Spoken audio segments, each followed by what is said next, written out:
Welcome to this episode of You Should Read This, here once again with Tom van der Lubbe. I'm Richard Atherton, and this episode will be taking a dive into 4,000 Weeks, Time Management for Mortals by Oliver Burkeman. It's a Sunday Times bestseller. It's been on, for those who are listening, Tom's just holding up the Dutch version of this. It's been getting a lot of press. I've seen people on LinkedIn, friends of mine, have been posting out about what a powerful book it's been for them.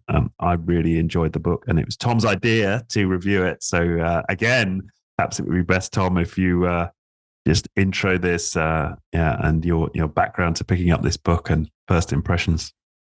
Yeah, just a few points. I thought it's nice to discuss the book because he lives more around the corner. Where you're based. So that's one thing. The second thing is that just to dive into it immediately, because of my own personal biography, I survived cancer when I was 20. I had a chance of surviving it with 20%, and we did a podcast on that, I guess. So we can put a link to it. So this whole idea of time, which is precious, is something which is a very important topic in my personal life. And I wanted to discuss the book. Why? Because I think it's a very good entrance to, or a good opportunity to touch the topic. Because let's say the other alternative would to read Seneca and Heidegger and this kind of heavy stuff, which I love. I have to say this. So I already just showed Richard Sein und Zeit from Heidegger. I mean, it's unreadable. But also Seneca is not something you're just reading, just let's say in the evening. It's really the heavy stuff. And I think the good thing about Oliver Burkeman is that he wrote the essence in a book which is accessible. So this is a book you can read on the sofa in the evening, and the other stuff is really if you want to dive deeper. So that's the main reason I thought, okay, this is a nice book to discuss. Yes, and I'm like him. I have been guilty of obsessing over productivity, and he is a self-identified productivity geek, and he has gone through all of the different methods for time management and reached a point of crisis, which I think spurred the writing of the book, where he's just none of this works. Just try to get more and more productive isn't making me happier, isn't improving my life. There must be another way. And you could almost say this is an anti-productivity book, right? It's like give up. And one of the later chapters in the book, he refers to Alcoholics Anonymous, the 12-step route. The first step is to accept we're powerless. We're powerless over alcoholism or whatever addiction we've got. It's like the first step. We're powerless over our ability to control time, and that for me is the central point of this book. Like the first step is just giving up any notion that we can truly control time or have any real certainty about exactly how productive we're going to be in any given period. What did you take as being the central message?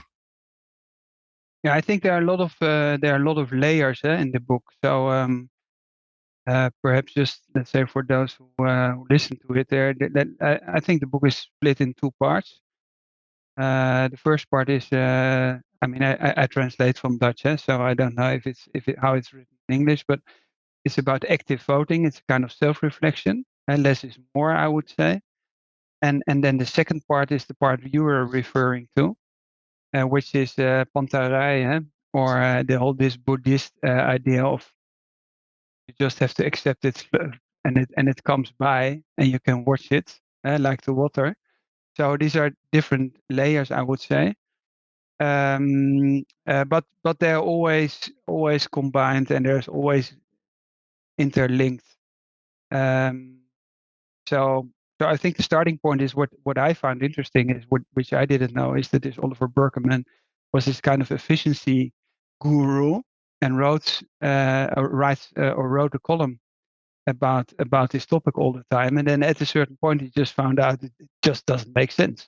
This whole efficiency game, it's just the opposite happens, which I find very interesting, because all those self-help books are not the solution. That's, I would say, one of the interesting topics, because we're all on this ride. And the question is just, okay, when do we find out that we are going in the wrong direction? Which is all, in a way, also funny if you can reflect on this a little bit yourself.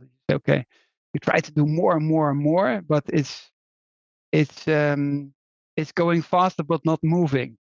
It's this whole idea, which I like a lot, and which I also find interesting to read. Yes, and we should say the 4,000 weeks refers to the number of weeks in our lifetimes on average, and that's something that, yeah. If you'd have asked me to guess how many weeks, I would have said a lot more than 4,000. Is this also in your book? Oh no! So you're holding up for those just listening. Because that's what I find very interesting to visualize it. So in the Dutch book, there is in the cover inside, and I just did it. I mean, I'm 54 now, so you can just cross the weeks which are already gone, and then there's 4,000 weeks. That's more or less, let's say, 75 or 77, the average age. And then you, for instance, and then I even made an extra line here, and said, okay, this is until 65, and I have 2 small children.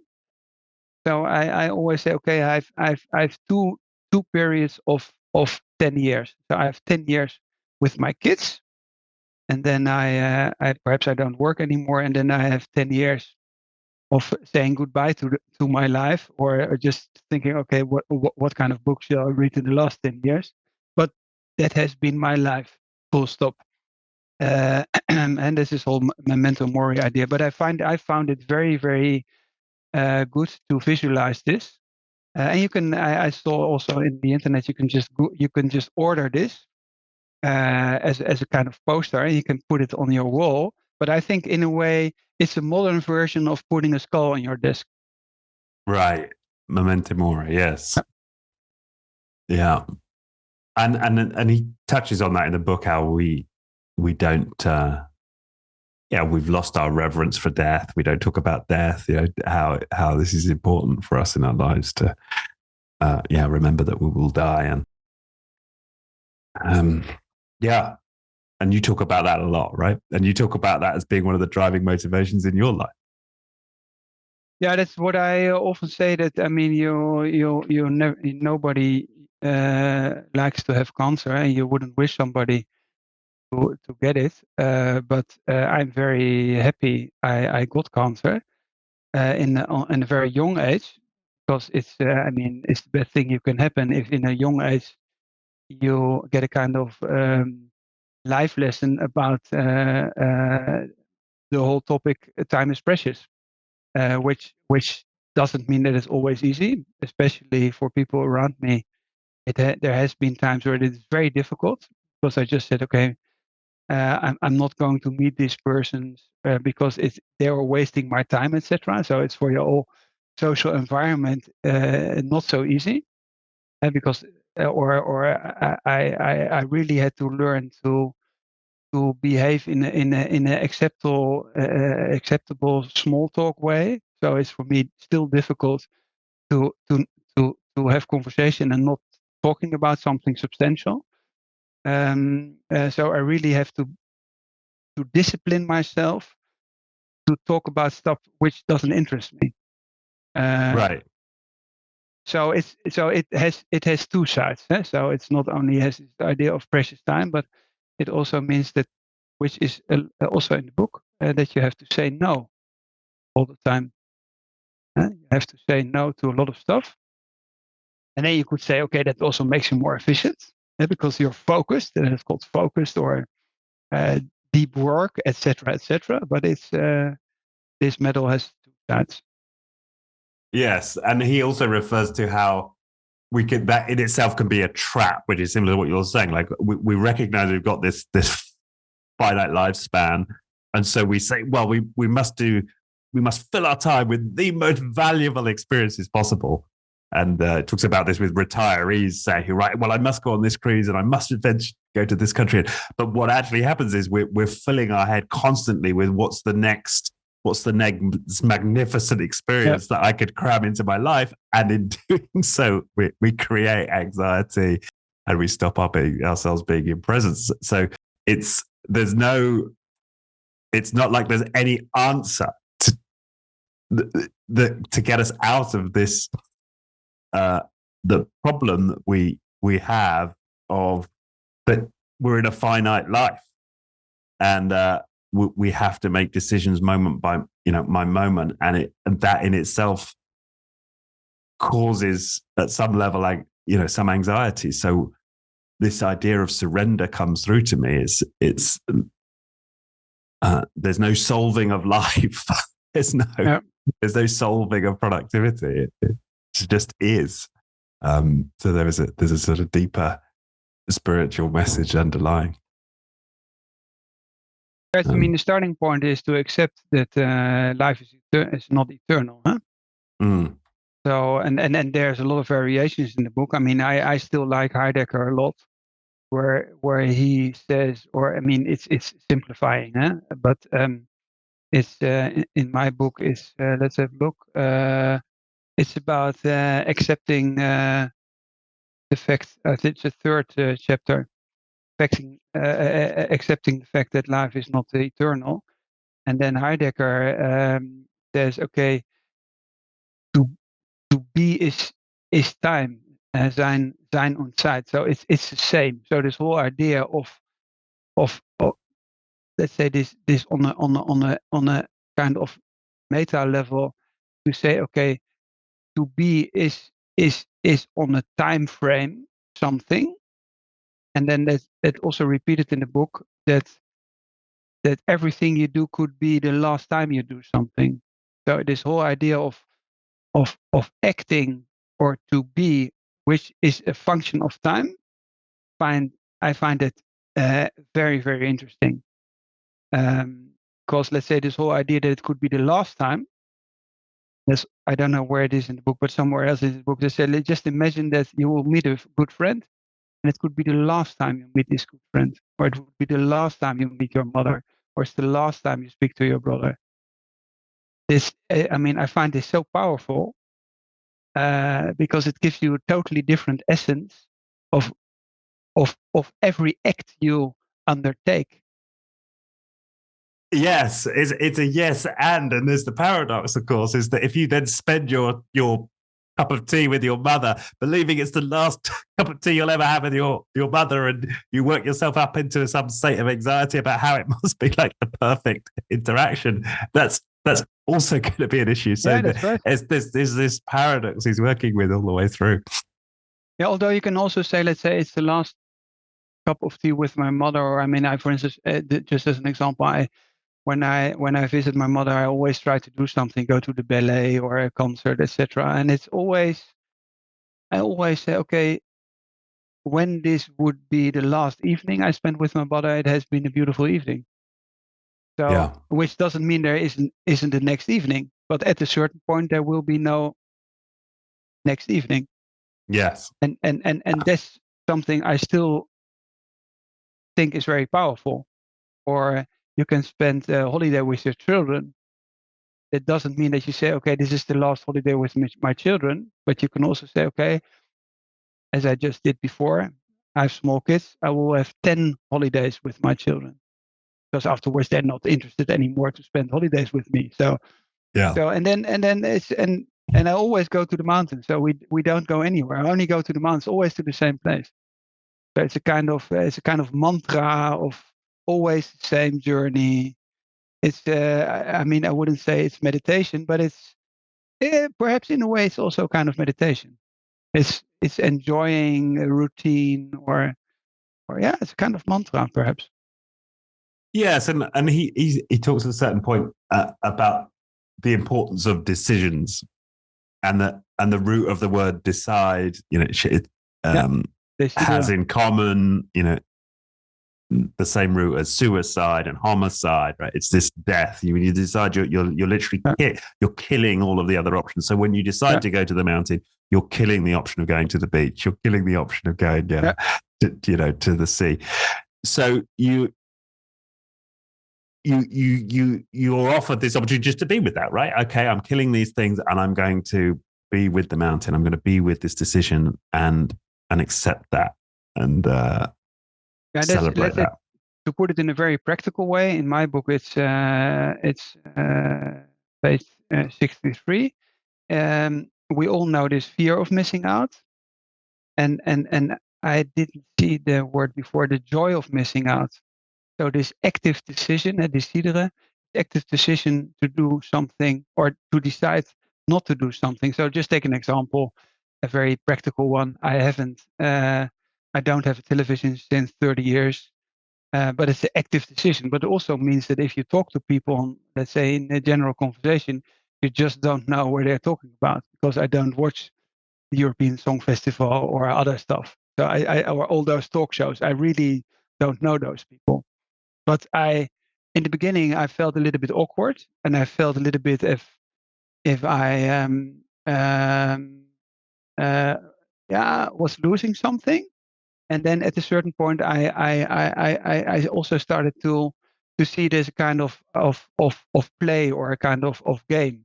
I say, oh no, I really decided not to know who this person is, because it's an active decision not to spend my time on this kind of stuff, which I find interesting, because we always talk about fear of missing out. No, it's a joy of missing out, and it's the same with consumption. That's this paradox of choice, which you also see in this kind of Black Friday social media post. It's an active decision not to buy. You could buy, and I even I think I also use this example. Then sometimes you see something, and then you can even play with it and say, okay, I can take it, and you go to the cashier, and then just before entering and putting it on the desk, you just go back and put it back in the shelf, which is just a very funny game. It's just, I mean, you don't need anybody for this, but you just go in a shop or a big you can also be a supermarket or something like that, and then you take something, go to the cashier, then just turn around and you put it back and say, okay, I have taken active decision not to buy this stuff. Right. Yeah. I can imagine a similar sense of joy. That sounds like a fun game to play. Just referring back to your Heidegger, there's a quote later in the book which is far more poetic than ever Heidegger is on this topic, but it's from a guy called Louis Bourges or so. Time is the substance I am made of. Time is a river that sweeps me along, but I am the river. It is a tiger which destroys me, but I am the tiger. It is a fire which consumes me, but I am the fire. Like I am time. I am the moment. Yeah, I love that. I wonder if it, just referring to that, I like the anecdote in chapter 6 of this Steve Young, American PhD student who's Asian studies student, desperate to enter a monastery in Japan in the mountains, and the monks don't want to enter. So he's kind of hanging around at this temple, and they eventually give him these exercises to do where he has to bathe in iced water every day. And of course, it's excruciatingly painful. And one of the lessons this guy, Steve Young, learns is that to try and avoid the pain, which is his first inclination, is the worst thing you can do. It's much worse to attempt to distract yourself or dissociate from it. And he actually found over time that it was much easier just to yield to the pain and embrace the pain and feel the pain. I thought that was really pointed to the central point I think Oliver's trying to make here is like yield to the moment. Can you surrender to the moment in all of its pain and all of the missing out and all of it? Yeah, be the river. Yeah, you have a lot of books of let's say especially young students who visit Zen monasteries, One comes to my mind, I think, Van Gulik or Jan Willem van der Wetering, a Dutch guy who also has become famous, I think, in the English-speaking part. And he also visits Zen monasteries, and he has to do stuff over and over again. But there's just no. He feels it's senseless, but they just want to. It's just an exercise that everything is senseless. It just nothing makes sense, but it just takes time, and then you get a kind of exercises you just can't solve, which is in a way it's absurd, but on the other hand, it's very essential, so to say, which is Yeah. which is let's say on the one hand you can have a very strong intellectual discussion on that, and on the other hand you can also laugh about it because there is no. You can say, okay, is there a deeper sense of it? Yes, there is, or perhaps there's not. So and this playing a little bit also in an intellectual way, which I find sometimes very funny. Yes, I suppose these are different techniques, aren't they? Just somehow to break the mind, to break our attachment of our attachment to attempting to make sense of the world, or attempting to control the moment, or have certainty about the world. I think not that I've ever tried figuring out a Zen koan or ice baths, but that's what comes through for me. Anything else that sort of immediately jumps out on that topic for you? No, what I also found very interesting is just to dive a little bit in this Heidegger topic again, is that he says we are time. But if you, for instance, see, let's say, our whole historical belief about time, or let's say a little bit more than 2000, you can also just say, okay, you can just put 20 people of 100 years just in a line. And then you also see that time is, we are time in this way. So sometimes you can also put it a little bit more practical and less intellectual. But sometimes I think, for instance, I'm born in 68, and I think, okay, if I would swap the other way around, I'm in the First World War now. So then I just subtract. I say, okay, 1968 minus 54.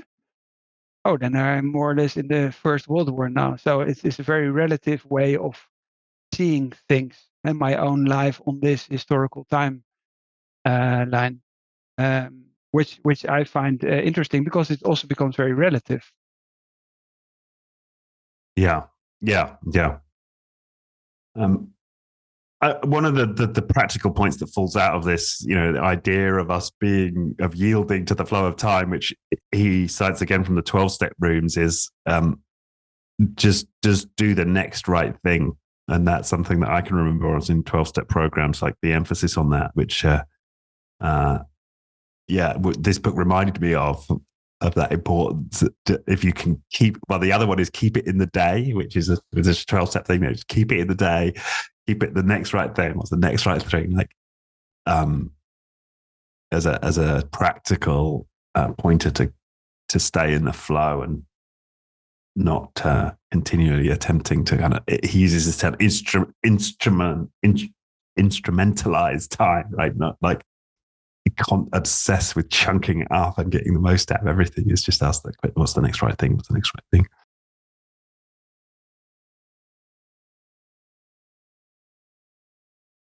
What I also find interesting is, and it's also a topic we often touched on, is that from a historical point of view, although our life expectancy is much higher, we work much more. So, for instance, there's a chapter where they say that, let's say, in the 16th century, people worked more or less 150 days a year, and the rest was reserved for celebrations.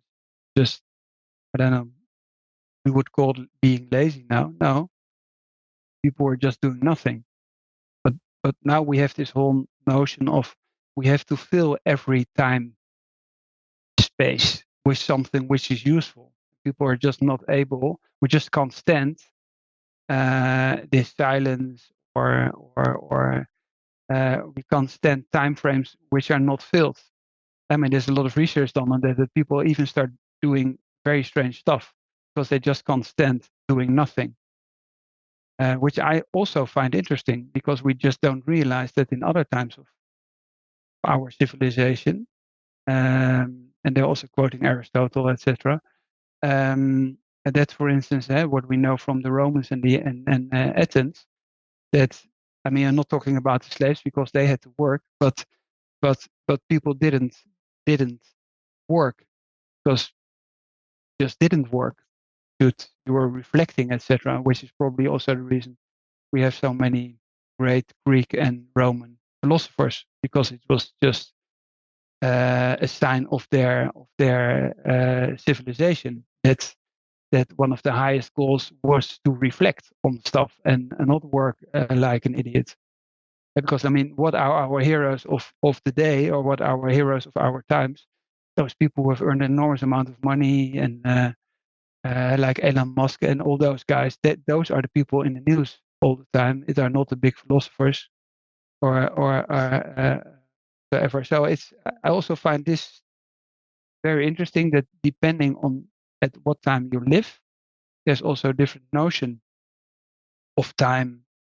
And perhaps, I don't know when they invented the word efficiency, but also could be something which is after the Enlightenment, because before it just was not important, just did not exist. Yes, and which is interesting.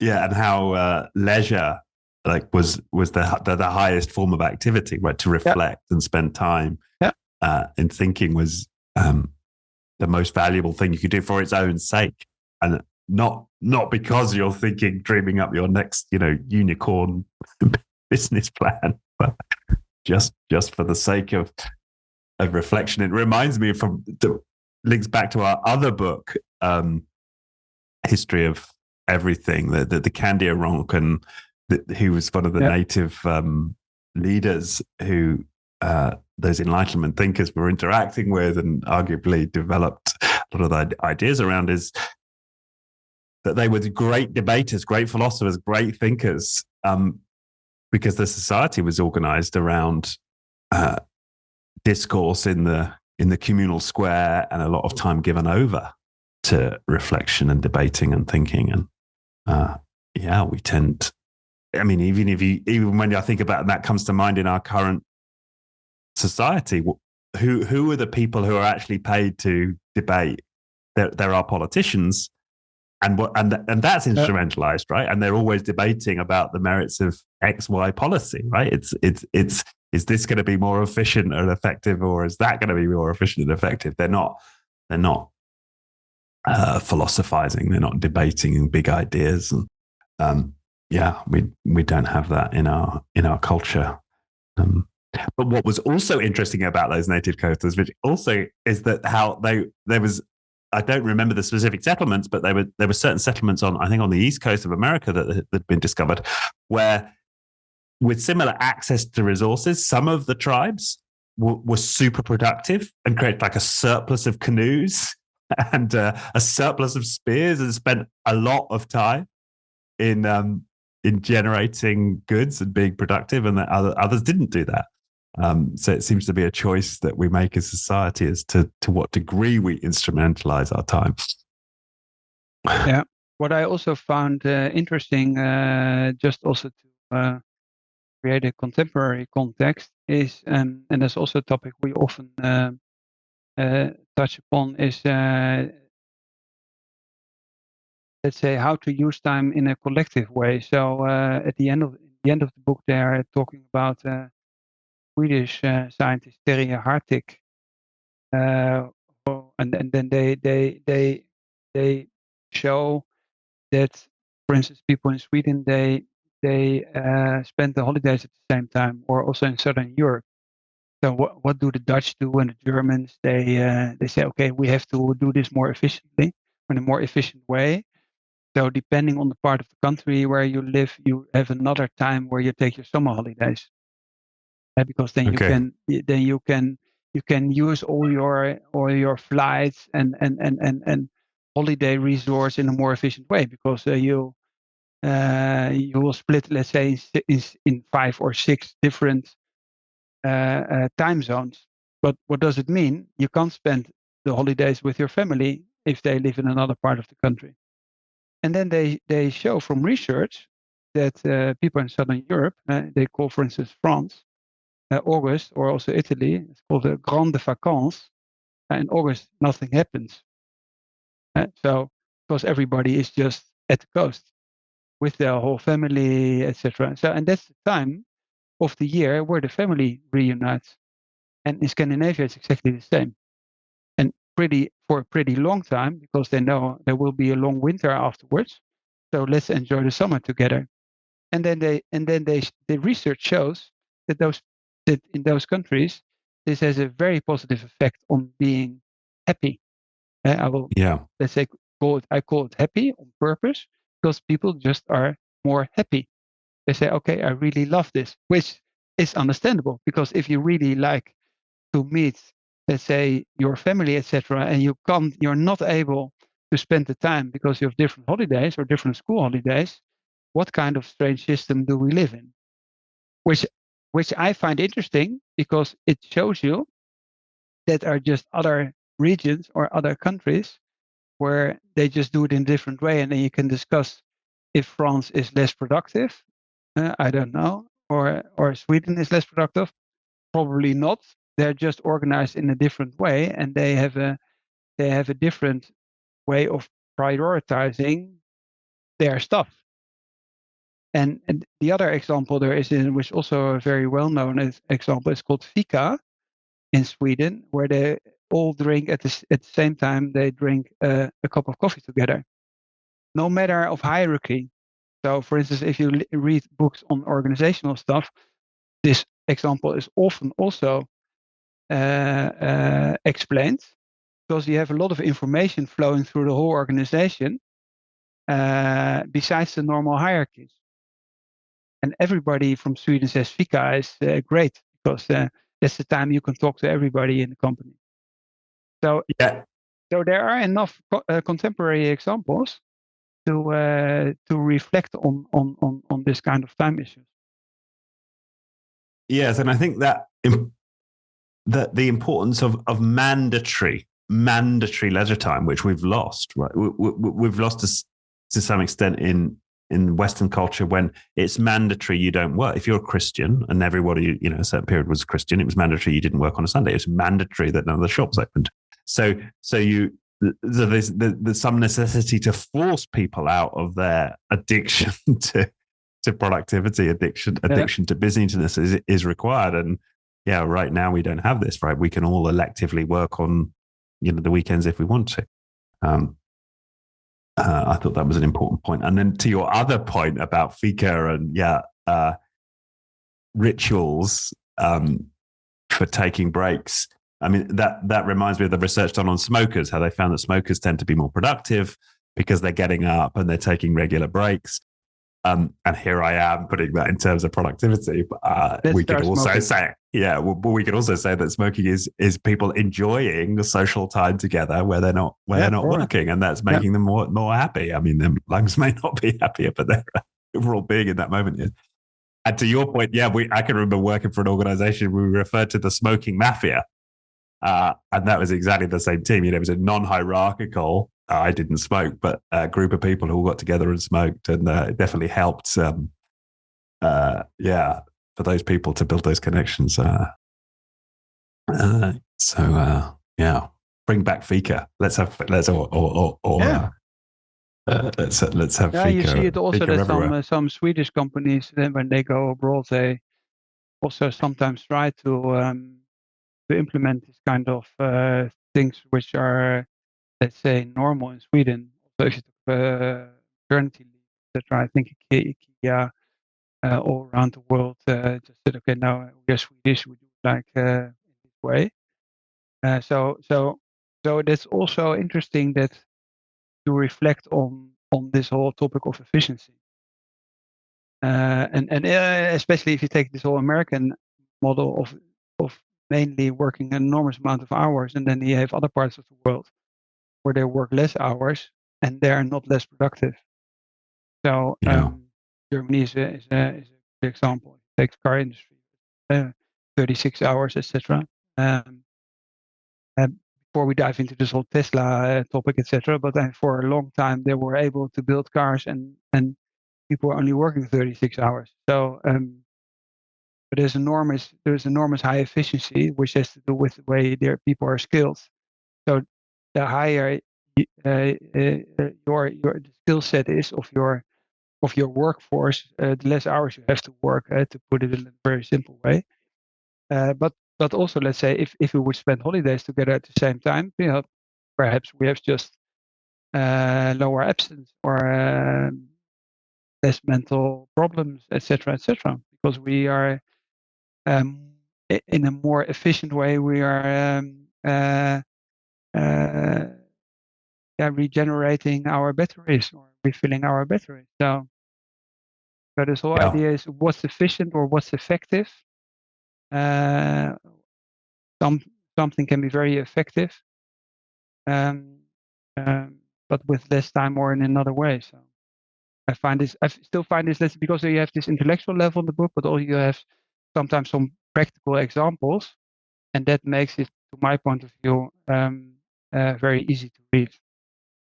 Yeah, and you can tell it's written by a journalist, right? A guy who's been trained in having to make stuff relevant for a wide audience. Yeah, that's right. Yeah, well, let's just talk about some of the practice. Because he ends the book with 10 practical suggestions for embracing your finitude, as he puts it. So fixed volume to productivity, which I like, is like set yourself a deadline for when you're going to stop doing an activity and stop it. Difficult, but yeah, that makes a lot of sense.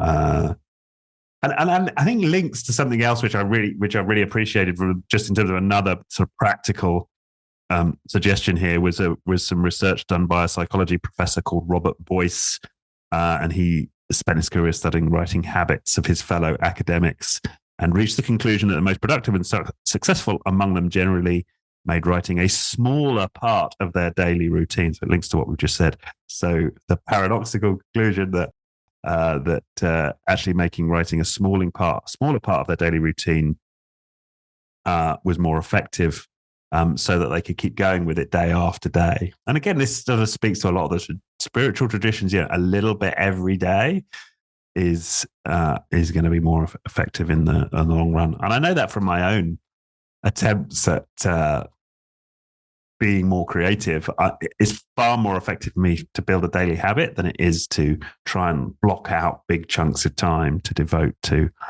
different activities. So I thought that was an important point. His second suggestion is serialize. And he leads a little bit on agile philosophy, right? And he mentions Jim Benson, who's a big sort of agile thinker, and he actually been on my other podcast, Being Human. But this idea of just have one thing you're focused on, one thing that's, your working, limit your working progress, limit your work in progress, have one thing as the main thing and focus on that until it's done. Before I sort of pile on through the rest of the list here, are there any other practical suggestions that you liked of his? I had the impression, let's say the last part of the book, he wanted to put his old practices also in the book. Because let's say for me, from a personal point of view, I think it really depends. For instance, I like to do a lot of stuff parallel, like playing chess on different tables, so to say, and then depending on, also often it doesn't depend on you. It also can be, let's say you do certain projects, and it's very much depending on timing or counterparts, etc. And then you can be very focused on one project, but if at that moment it doesn't make sense because somebody else is not moving, then the project stops. So I like the whole idea of doing multiple projects at the same time and just see on one chess table the project is moving, on the other, for instance, not. So I think it depends a little bit on let's say also the type of person you are, the way you work. But what I like most is the last one. Just train yourself in doing nothing, because I think that's really the disease of our times. And because especially since we have this phone in our pocket all the time, everybody notices how difficult it is not to take the phone. I mean, if you travel by train or public transport, everybody is just only watching the phone. So I try, just if I'm sometimes I use public transport and I'm waiting for a bus or a tram or a train, etc. I notice that my hand is moving to my pocket, wants to catch my phone. I say, no, just relax. It's difficult. Which in a way, how crazy is this? That and the experiment he mentions this young again. He says, okay, take this. I don't know how it's called, timer from the kitchen, and put it on 5 or 10 minutes. Sit in a chair and just do nothing. Yeah. And it's just very difficult. Which in a way, to my point of view, is in a way the essence of the book, and is this confronting thing that although we have a lot of time, we're not able to stand this 5 or 10 minutes doing nothing. Yeah. Yeah. I like that. And somehow to me, it related to his other point, use boring single purpose technology. Right. Yeah. And I've even like if I take my phone and use that as because I meditate every day, I notice if I take my phone and use the timer on my phone for my meditation session, as soon as the meditation's over, I'm like jumping on my phone. Right? Yeah, Whereas if I've got this just dumb timer, this is just like a timer thing, and if I use that, it's way better because I'm not like pulled to use the phone either side of the either side of the middle. But that's also a topic of the timer. Eh? So let's say in the past you had a timer, just let's say next to your bed, and now you have your phone, and then you push. Let's say you take your phone and as it rings and says, okay, 7 o'clock, you have to wake up, and then what do you do immediately? Watch if you have some emails. 7 o'clock in the morning. It's the first thing you do. Yeah, exactly. So probably most of the people do. I mean, how crazy is this? And how difficult or how easy it would be just to buy an alarm clock again. I think that's the correct word. And Yes. and separate the stuff. Or how difficult it is to take those apps from your phone. I'm not able to do this because I have this idea of I take apps from my phone, feels like kind of aborting part of my body or something like that. So but it says something about how crazy our world is and how addictive all this stuff is. Yes. Embrace dumb technology. I like that. I tried to have a dumb phone. I went back to a dumb phone as an experiment earlier this year. It was a total disaster. I lasted like 3 weeks. And one of the biggest ones was just text messaging, because you forget how smartphones and predictive text makes text messaging probably like 5 times as quick to send a message than with the old phones. You forget how hard it was to type out a text message. And like with my partner, what's happening? Why did you reply? I'm like, I've just spent the last 10 minutes trying to reply to the text. I'm still writing. Exactly. It's dumb phones that's a real challenge. The other one, like number 3, design in advance of what to fail at. And I like the anecdote he had about Warren Buffett, whether it's true or not. The advice that Warren Buffett supposedly gave to somebody who was asking him, how do I manage my life, was like, write out the top 25 things that are important to you. Yeah. Then pick the 5 of those 25 that are most important to you, and actively neglect the other 20. Like, don't put any time or investment into those other 20. So it's back to that, that idea of decide. Kill it. It's killing things. Like, kill your bottom 20 priorities. So, and he frames it as decide in advance what to fail at. So actively choose to fail at the bottom 20 of your most important 25 goals in life. I also like that one. Yeah, that is, and it's also mentioned a lot of times in a lot of books. But it's still, I think it's still great because you really have to. I mean, it's not difficult to decide and decideren and to decide against something which you don't like. I mean, if I don't like to watch talk shows, it's not difficult not to watch talk shows. Now it starts becoming really difficult not to watch a lot of interesting movies at night because there it starts to harm. And I feel the pain, so to say. And if I walk, or for instance, if you get a lot of newsletters of cultural events, so I just stop these newsletters because if I receive them, I say, I really have to watch this play, I really have to see this movie, etc. So I stop these emails because it makes it more difficult not to go to attend this new movie or this festival or whatsoever. But it's this mental game again. Yeah. And then the focus on what's done was the other one I liked, and we mentioned this earlier about like celebrating, what you have decided to do, what you have done, what is complete, and we, certainly I don't have a discipline of that, of really celebrating everything I've got in my life, and I think and having gratitude for what I've done. Like have a done list. I love that. And then of course that whole theme of gratitude is flows through probably every spiritual tradition.